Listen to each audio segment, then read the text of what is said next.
Bom dia, galera. Boa tarde, boa noite. De acordo com o fuso horário que vocês podem dar uma olhada nesse vídeo, se querem dar uma olhada nesse vídeo, né? Então, quero agradecer as pessoas que vão chegando aí no depósito de vídeo, né? Eu, às vezes, por respeito às pessoas que se dedicam a canais, editando e fazendo várias coisas, eu não costumo chamar o meu de canal, né? Mas, bom, enfim. Então, gente, eu vou falar aqui sobre a Bíblia, né? Algumas coisas da Bíblia que eu conheço, como um abismo puxa outro abismo, o salário do pecado é a morte, né? Então, tem muitas coisas que a Bíblia fala, né? Que a gente também fala sobre que Deus dá carga, permite, né? Cada vida tem uma individualidade com Deus. Ele permite a carga, outro ele sabe que pode carregar a carga e a pessoa mesmo busca a carga, ele apenas sabe, né? Outro ele permite que carregue essa carga sozinho, digo, outro ele pode ajudar, né? E às vezes, quando eu era jovem, né, que estava nessa vida de abuso, de uso de substâncias e forçando o motor da minha existência, eu percebi que eu não ia viver muito, né? Eu pensava que eu não ia viver muito. A Bíblia também fala sobre que o fraco é forte e o forte é fraco. Ou seja, você pensa que você é forte, mas na verdade você é fraco. Você pensa que você é fraco, mas na verdade você é forte. E isso passou na minha vida, como passa na vida de muitos de vocês. A diferença que temos muitos acontecimentos em comuns por vir de um continente, de eu vim da América do Sul, e aí é normal que o cara use substância química, tá, mas a normalidade pode fazer com que você ausente a sua obrigação de abrir o olho para as pessoas em relação ao futuro, né, às novas gerações. Ah, é normal usar substância química durante 20 anos, tá, mas não é normal ter poucas consequências, né? Não é normal que você acabe com o seu futuro, se você tiver futuro ainda, né? Porque o futuro ele não existe mais, você tem a perspectiva de querer chegar. Então eu fico pensando assim, cara, falando sobre que eu não sabia que eu podia suportar tanta coisa, né? O meu processo de abstinência primeiro que eu não estava me dando conta, né? Eu pensava assim, cara, deixou de usar a substância, vai passar um pouco o mono, né, que chama aqui a abstinência, e tudo bem, não. Depois de primeiro, você está acostumado ao mundo paralelo à realidade. Depois, você se dá conta do mundo supostamente natural que segue a sociedade. Aí você se aborrece com esse mundo. Tem todo um processo. Primeiro você está acostumado com o mundo paralelo à realidade, que é o mundo que você vive no seu cotidiano do uso de substâncias. Logo você se dá conta do mundo prioritário maior social. E depois você vai descobrir e assumir e trabalhar na sua cabeça para assumir as sequelas, né? Porque, tipo assim, transtornos adaptativos, transtornos depressivos, coisas que a bioquímica do cérebro não processa bem. Por quê? Porque você estragou cabos elétricos, vamos dizer assim, né? Rebentou sistemas cicatrizados de células neuronais, a bainha de mielina, né, que recobre. Mas a bainha de mielina pode ser reposta com magnésio, tratamentos, desde quando não comprometa certas células difíceis, né, ou acabe com essas células, que o corpo entre em vício de não reparar essas células, né. O corpo ele vai silenciando mecanismo de reparação a cada vez que você vai envelhecendo. Então é uma coisa que eu pensei assim, hoje eu acordei, né? Eu pensei assim, cara, como é que eu aguentei tanta coisa? Às vezes eu contando a minha história, acidente de carro, às vezes que eu fui perto da morte, até mesmo sem se me dar conta do perigo, né? Tem que ter noção do perigo, né? E eu fico pensando assim, cara, como eu consegui isso? Como que eu consegui? Aí entra o que a Bíblia fala, né? É, que você só suporta a carga, Deus só te dá a carga que você suporta. E nesse caso eu suportava um pouco mais carga sem saber. Eu não pensava que eu ia viver muito, eu não pensava que eu ia estar vivo, eu pensava que a qualquer momento eu ia perder minha vida por uma doença, porque eu nasci com predisposição, com imperatismo, imperatividade, e um monte de coisas não diagnosticadas, né, que graças a Deus não levei em conta, é, não me mimaram como ser humano. Ai, peraí que eu sou maníaco depressivo. Não, peraí que eu sou transtorno adaptativo. Não, eu ignorei e a força do defeito fez com que eu enxergasse no futuro, né? Ah, pô, cara, olha só, tem um defeito, mas o defeito não me mimou. O defeito estava aí. E eu fui me dar conta, eu digo, cara, ninguém sai no uso de droga, de substâncias químicas por largo tempo ileso. É muito difícil, a não ser que seja um ser humano mutado, que conseguiu uma mutação interna por proteção do corpo, assim como são criados tumores de gordura por causa de metal pesado ou qualquer coisa outra que o corpo quer arrinconar, assim como faz com a tatuagem, né? Causar aí uma encurralação. Esse é o termo melhor para vocês entenderem. E o que o resta é conviver com isso. Agora, o que me deixa surpreendido e o projeto que eu tenho para as próximas gerações, tanto dos meus filhos como da sociedade, do futuro, das nossos adolescentes e nossas crianças, é arrumar um projeto, arrumar uma forma de falar para eles dos riscos, da responsabilidade que eles vão ter com o futuro e os riscos que vai ter isso, sem exotizar. Porque muitas vezes você diz, olha cara, eu escapei de overdose, eu escapei disso, eu escapei daquilo, aí que em vez de você causar medo neles, em vez de você causar temor da situação, você causa curiosidade, você causa vontade deles experimentarem, porque o jovem ele tem uma mente muito fantasiosa, então eu ando buscando um projeto que Deus me dê na minha mente, de usar minha própria vida como exemplo, sem exotizar, sem exotizar, por isso que eu não gosto de ir na frente da igreja falar, porque a gente não sabe quem é que está preparado para escutar. Uns pensam que você nunca mudou, outros pensam que, que legal, eu vou querer ser igual esse cara. Eu conheço pessoas que eu dei meu testemunho, que eu vi nos olhos que queria viver a mesma coisa ou pior que eu para depois ir falar.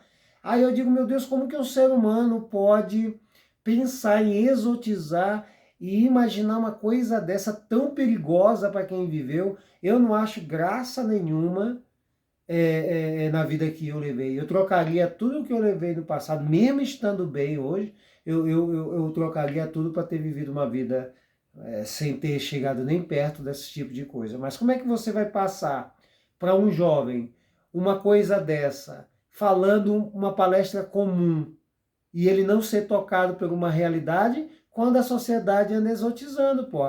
Um montão de gente que toma 4 cervejas, fuma 2 cigarros, exotizando aí, falando sobre isso, porque acha bonito estar com um rosto estampado em uma prédica numa igreja ou em qualquer outro lugar, dizendo, uau, o cara sobreviveu a tudo isso, sabe? É muito triste, eu me sinto às vezes angustiado de não ter tomado a atitude antes, de não ter vivido essa parte podre e hoje em dia talvez ser uma coisa melhor para a sociedade, né? Em relação a não que a sociedade entre em mim, mas sim que eu possa ser uma pitada aí, uma estrela aí no meio da esperança aí de muitos que querem sair dessa manipulação social também, que tudo, vamos aqui incentivar alimentação boa, mas vamos incentivar o ganho de dinheiro que perde saúde, sobe o cortisol e ao mesmo tempo eu te dou com uma mão e tiro com outra, né? Então é um pouco difícil, cara. O mundo de hoje já é do maligno e as pessoas estão cada vez mais difícil de fazer amizade, de confiar, de viver saudável, de admitir os erros, eu sei que a maioria das coisas é bom você partir de você ser o errado e analisar você próprio, antes de maldiçoar e impregnar as outras pessoas com ódio, né? Cara, eu me sinto muitas das vezes um extraterrestre por causa disso. Porque cada vez que você vai sendo sincero, cada vez que você mente menos, cada vez que você vai escolhendo o verdadeiro caminho, você vai se distanciando da sociedade, você vai se distanciando do que as pessoas dizem que é o correto, que na verdade é o contrário, né? Então aí você se sente aí um extraterrestre. Eu tô aí, eu para mim, como eu digo, a minha vida não tem sentido se não for melhorar o futuro dos jovens, se não for fazer as coisas que Deus tem para me fazer. Muitas das vezes eu achava estranho falar essa palavra Deus, né? Deus, Deus, Deus. Se ele próprio disse eu sou, ou seja, não te interessa quem eu seja, não é assim, né, que ele quis dizer. Eu estou dizendo na minha própria palavreado, né? Não interessa quem eu sou, não interessa meu nome, nada. Eu sou tudo, eu sou o universo, eu sou tudo. Vocês param com as suas rotulações sobre mim, me dando nome, né? Porque eu sou, já está, entendeu? Eu sou. Eu sou a tua imaginação, o mundo, a galáxia, o planeta, eu sou. Entendeu? Então vai acontecer coisa, gente, nesse ano de 2000 até 2027, 2028, vai acontecer coisas extraordinárias. Vai haver uma nova tecnologia, uma nova descoberta nesse mundo que vai impactar muita gente. Mas isso não tira a existência de Deus. Deus é Deus, entendeu? Chamamos de Deus, mas é um ser que rege a nossa vida e que nos tem aí como o seu motivo de existir, né? Nós somos o motivo de Deus não ser perdido no seu próprio vazio, né? Na sua própria soberania, né? Porque nós somos como, cada vez que nós renunciamos o mundo, cada vez que nós entendemos o amor dele, ele se torna realizado nesse jogo de xadrez. É como diz assim, não precisei manipular, não precisei fazer nada, mas a minha criatura reconheceu a soberania da criação. Para Deus é o jogo dele, é o jogo da vida dele. Assim como a gente busca o que fazer, o afazeres de Deus é lidar com os seres humanos na Terra. E é maravilhoso, eu estou sempre dando, eu tinha todos os motivos para não confiar em ninguém, nem ter amigos, nem fazer questão. Eu tenho uma trajetória genética, a solidão, eu consigo viver sozinho, eu consigo viver tranquilo, mas não quero. Não significa que eu consiga que seja o melhor ou que seja o correto. Eu consigo, mas eu não quero, porque é muito mais divertido viver confiando numa amizade, até mesmo dá vontade de rir, né? Porque só eu conheço a mim mesmo e Deus.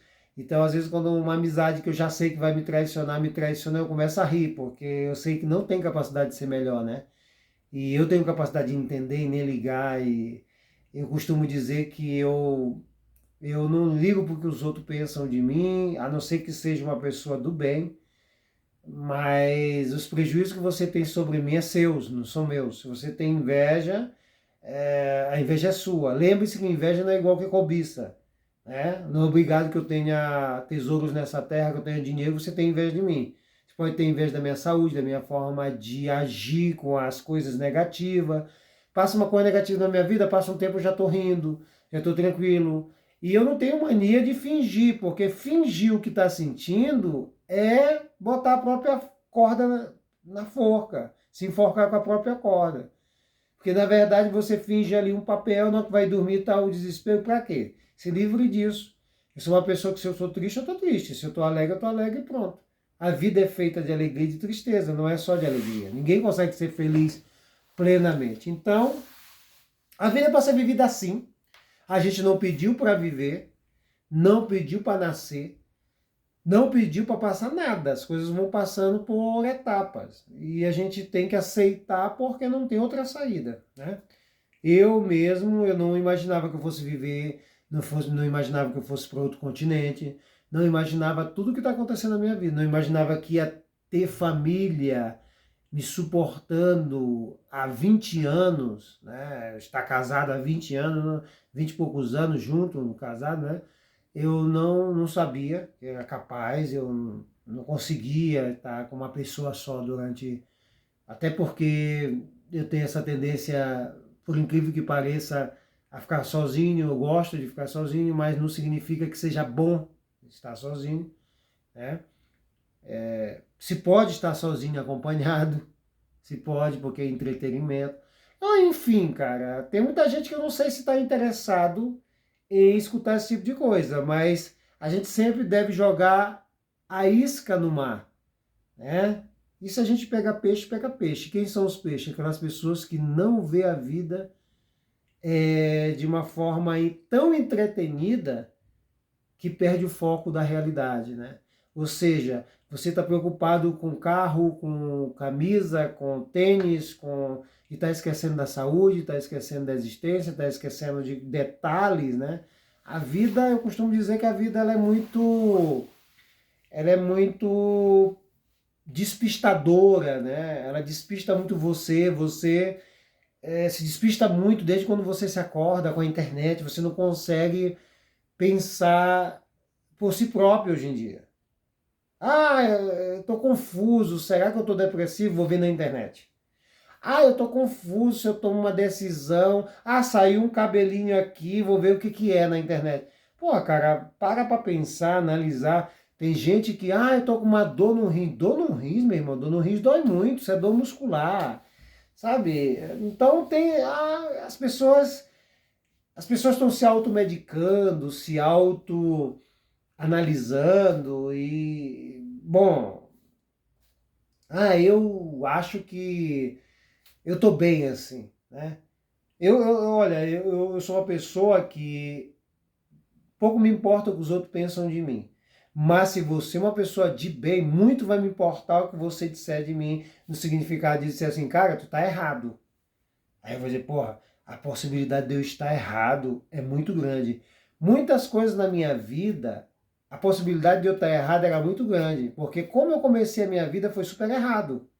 Então, quando você tem um começo da vida errada, a primeira série errada, a segunda série errada, a terceira série errada, a quarta série errada, que a vida são etapas, é possível que você, 80% das coisas que você faça, você esteja errado em relação a outro ser humano. Então, você tem que estar preparado para mudar por dentro, aceitar as coisas.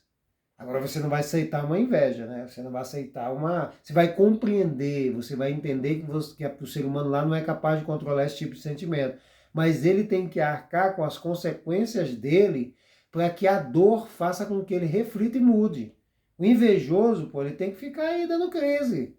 O maldoso tem que ter por seu próprio veneno. Uma pessoa com inveja de você não pode chamar sua atenção.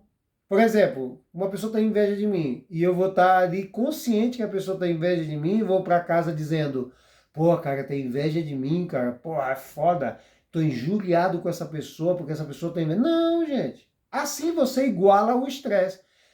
Sabe que uma pessoa está com inveja de você? Primeiro tenha certeza, para que você não pense que você é a Coca-Cola do deserto. Mas se você tem certeza, certeza absoluta que uma pessoa tem inveja de você, você deve dar desprezo nessa pessoa. Para quê? Para que essa pessoa consiga se amargar com o seu próprio sentimento e ver que o problema não é seu, é dela. Uma pessoa que tem inveja, a inveja não é minha, é dela. Se fosse minha, eu resolvia a minha inveja. Entendeu? Então, a gente tem que pensar assim, maldade, maldade, né? Ai, que eu tenho uma tendência à maldade, eu tinha tendência a brincar com faca, eu era louco por faca, pô, olha, faço isso com uma faca. Então eu trabalhei isso na minha cabeça, então você tem que trabalhar a maldade, né? Por que você é mal? Qual é o problema de você ser mal? Você é irracional, você quer imitar os gorilas irracionais, você quer você tem algum trauma de infância, você tem complexo de inferioridade, você tem inveja das outras pessoas, que você é mal. Ah, eu sou mal porque uma bioquímica no meu cérebro não sabe, vai buscar tratamento. Entendeu? Então tem que. O ser humano melhor, o ser humano que se converte. Primeiro que a Bíblia diz, as pessoas não podem se centrar tanto na Bíblia, nas histórias, e sim no que Jesus disse. Nas coisas que são indicadas, ó, seja imitador de Cristo, pronto. Isso é uma ótima coisa para você estudar na Bíblia. Seja imitador de Cristo. Só essa parte da Bíblia que manda você ser imitador de Cristo já vale mais do que a história de Pedro, a história da mulher do fluxo de sangue, já vale. Porque, meu irmão, para ser igual a Cristo, você tem, no mundo de hoje, até o próprio Cristo teria mais trabalho para ser ele mesmo no mundo de hoje. Um mundo da onde você não pode estar sossegado, que vem uma pessoa tocar aqui na sua casa muitas das vezes, provocar você, sei lá, porque as pessoas estão num incontentamento pessoal tão grande, o mundo está entrando num caos, está entrando num pânico tão grande, numa falta de valores, numa falta de compreensão tão grande, que as pessoas não estão querendo morrer em vida, no caráter e na dignidade, estão perturbando os outros que estão querendo ter sossego. A justiça, tudo te perturba. Se você diz uma palavra que não é bem, as pessoas te denunciam porque você fez essa palavra ao público, vamos só dando um exemplo, né? E aí quando você vê, o governo já quer que você... Ah não, um Zé Mané vai decidir o que vai fazer com você. Ah não, é réu primário, é uma pessoa que não tinha não foi um dia de perder a cabeça, então vamos dar uma sanção de multa. É assim, para tirar dinheiro, para perturbar a vida do ser humano. Ninguém tem sossego hoje. Ainda tem dúvida de que o mundo já é do maligno? Eu não tenho dúvida que o mundo já é do maligno. Independente do diabo espiritual e diabo físico, a sociedade mesmo treina demônios legais. Rapaz, se a minha mãe, ela não teve muita maldade ao me disciplinar, vai ter um cidadão que se diz ser não sei o quê, que estudou não sei o quê, vai ter que decidir a minha vida. Tudo bem que a gente não pode fazer coisas ruins, como matar, roubar, fazer coisas ruins, a gente tem que pensar nas nossas atitudes. Mas o ser humano é incapaz, muitas das vezes, na maioria dos casos, de julgar outro ser humano. Entendeu? Então isso serve para julgamentos pessoais, julgamentos de tudo quanto é gente. Gente, esse mundo está tão podre, tão asqueroso, tão miserável, que tá claro, você vê claramente as pessoas adoecendo. Sodoma e Gomorra não precisa existir da forma que foi. Deus, ele foi piedoso ainda, acabar com Sodoma e Gomorra. É melhor matar de uma vez do que morrer em vida. Sodoma e Gomorra de agora, rapaz, é Sodoma e Gomorra lentamente. É morte lenta. É a gente trocando os valores, é quem faz o mal. Gente, é aplaudido, gente. Olha, você vê, com todo respeito aos cantores famosos do Brasil, olha só, todos os cantores famosos do Brasil, a maioria cantores de rock da época que faleceram por causa de substâncias químicas ou relacionadas a substâncias químicas, foram um mau exemplo desde o primeiro dia de usar isso. Mas os valores foram trocados. Eram transformados como deuses vivos na Terra. Reis de quê? Quantos e quantos vocês não já viram e não viveram quando a anfetamina ou qualquer outro tipo de substância sintética dá sensação de prazer no cérebro, de inteligência, para falar bobagem, para falar analogias. E essa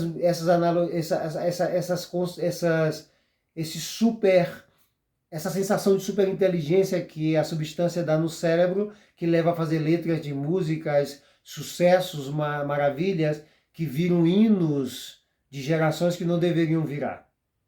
Que a pura por que não fazem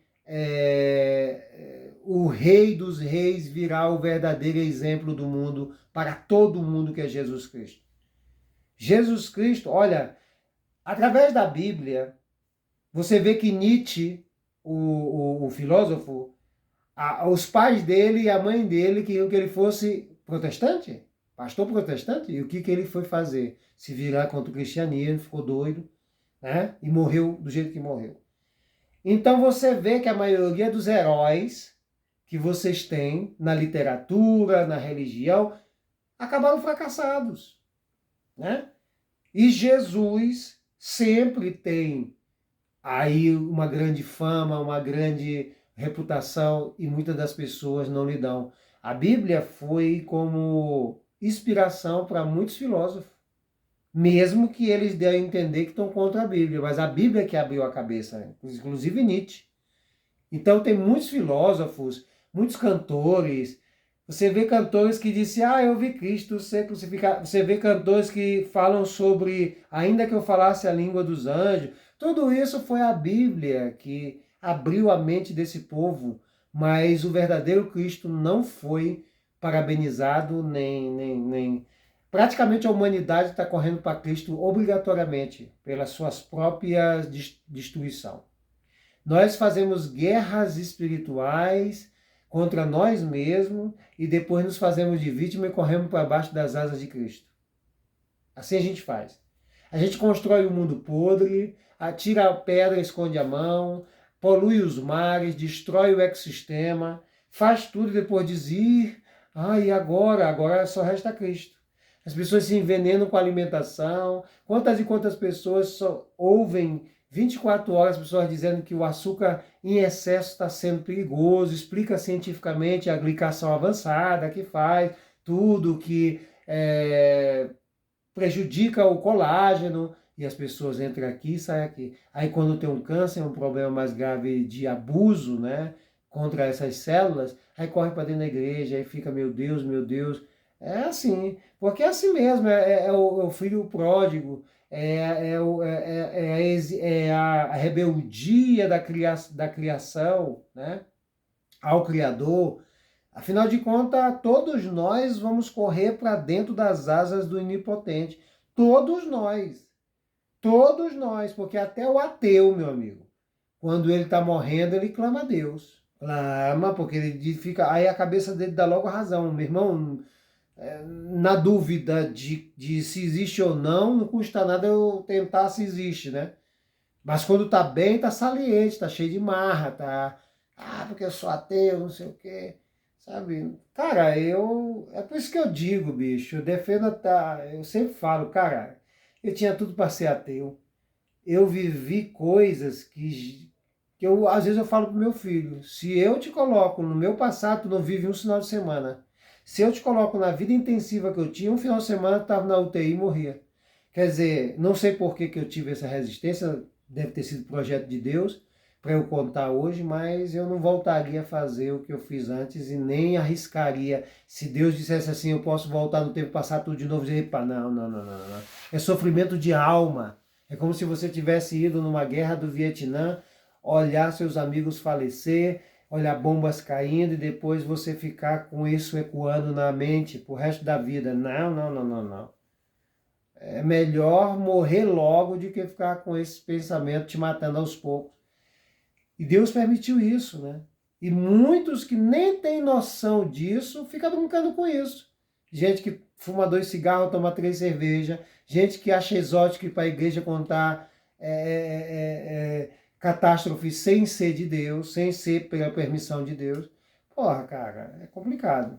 Isso aí é um abuso contra aqueles que realmente passaram o que passaram. Toda vez que eu olho um empolgado contando alguma coisa na frente da igreja e fico olhando, eu digo, meu irmão, eu queria que tu fosse realmente pro veneno doido para te largar e estar exotizando e contando esse tipo de coisa para fazer exotização na frente de uma coisa tão séria que é uma igreja aí que fica juntando farelos de nós que está aí no mundo, né?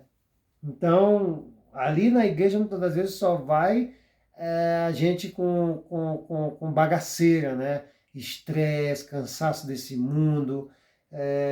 Todos que estão na igreja estão buscando o descanso do Senhor. É ali onde a gente repõe nossas energias, ali onde Deus nos faz aguentar este mundo que a gente não pediu para nascer, né? Mas que também não tem direito de tirar a nossa vida. Fica um abraço para vocês, espero que esse vídeo abra a mente de vocês. E é isso aí. Quero agradecer aí a galera que entrou aí. Um abraço.